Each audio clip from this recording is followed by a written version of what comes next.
ప్రదీప్, నీకు నేను ఎన్నిసార్లు ఫోన్ చేశానో తెలుసా? కానీ నువ్వేమో నా ఫోన్. ఒక్క నిమిషం ప్లీజ్. చూడండి, ఇప్పటికే మా ఇంట్లో చాలా ప్రాబ్లమ్స్ ఉన్నాయి. మీరు ఇంకా ప్రాబ్లమ్స్ క్రియేట్ చేయదు. మీకు ఇంట్లో ఎలాంటి స్థానం లేదు. Please get out.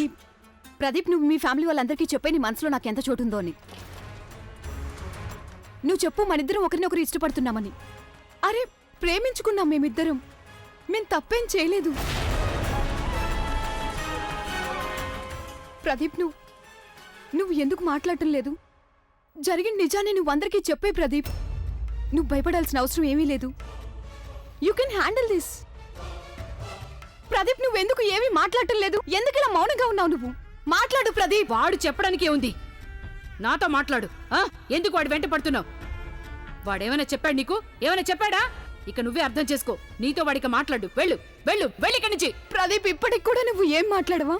వీళ్ళందరూ నన్ను తప్పుగా అర్థం చేసుకుంటున్నారు ప్రదీప్. మీరందరూ అనుకుంటున్నట్టు నేను అలాంటి అమ్మాయిని కాదు. ప్రదీప్, నువ్వైనా చెప్పు. కొంచెం కూడా సిగ్గులేదేంటి? ఇంతే చెప్పిన తర్వాత కూడా నువ్వు ఇక్కడే నిలబడ్డావా? వెళ్ళిపో వెళ్ళిపో ఇక్కడి నుంచి. నీలాంటి ఆడవాళ్ల గురించి నాకు బాగా తెలుసు. ఎదుట వాళ్ల కాపురం కూర్చోడం మాత్రమే తెలుసు నీకు, ఇంకేమీ తెలీదు. నీకెంత ధైర్యం ఉంటే ఇక్కడికి వచ్చి వాడితో మాట్లాడతావు? నువ్వు పద. ప్రదీప్, నువ్వు ఎందుకు ఇలా చేస్తున్నావు? నిన్న నువ్వు ఏదైతే అన్నావో అదంతా నిజమేనా నాకు తెలుసు ప్రదీప్. ప్రదీప్, ప్లీజ్ ఏదో ఒకటి చెయ్యి ప్రదీప్. ప్రదీప్, వెళ్ళిపో.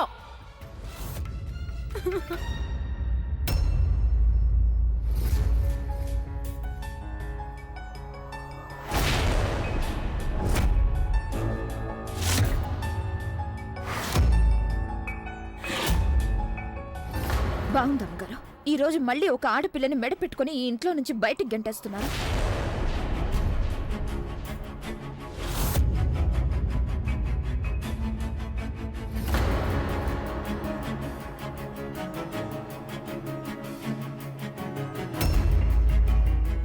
ప్రదీప్ బాబు, నేను ఇక్కడికి మీతో మాట్లాడడానికే వచ్చాను.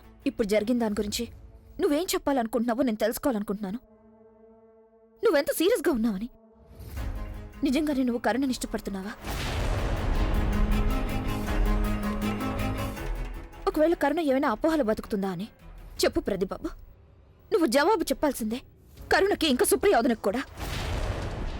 అలాగా, చాలా బాగుంది.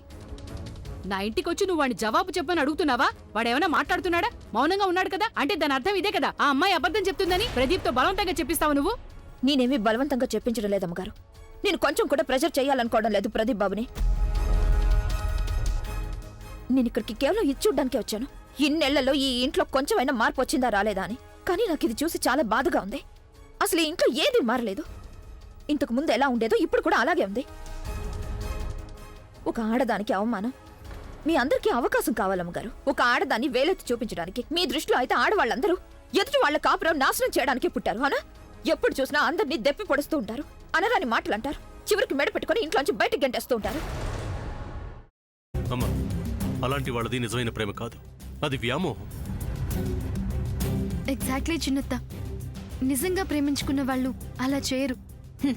ఎంత మనసు విరిగిపోతే కన్న కూతుర్ని పట్టుకొని మా దృష్టిలో చచ్చిపోయా ఉంటుందా తల్లి? అది సరే అమ్మా, తన కూతురుతో తన మాట అనేటప్పుడు ఆమె మాటల్లో వ్యథ, కళ్ళల్లో బాధ గమనించావమ్మా? పెద్దబాబుకు బర్త్డే విషెస్ చెప్పు కూడా వెళ్ళాం కదా.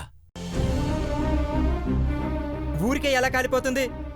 మంట పెడితేనో పడితేనో తగలబడుతుంది.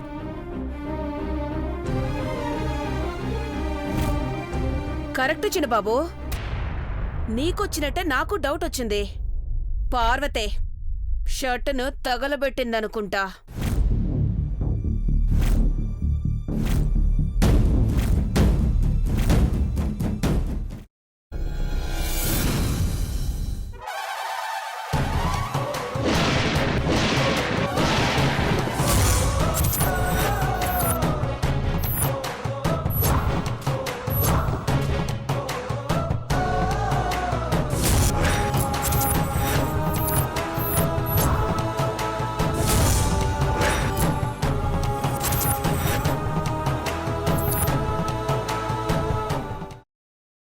తర్వాత పొట్టు తీసేసి చాప్ చేసి పక్కన పెట్టుకోవాలి.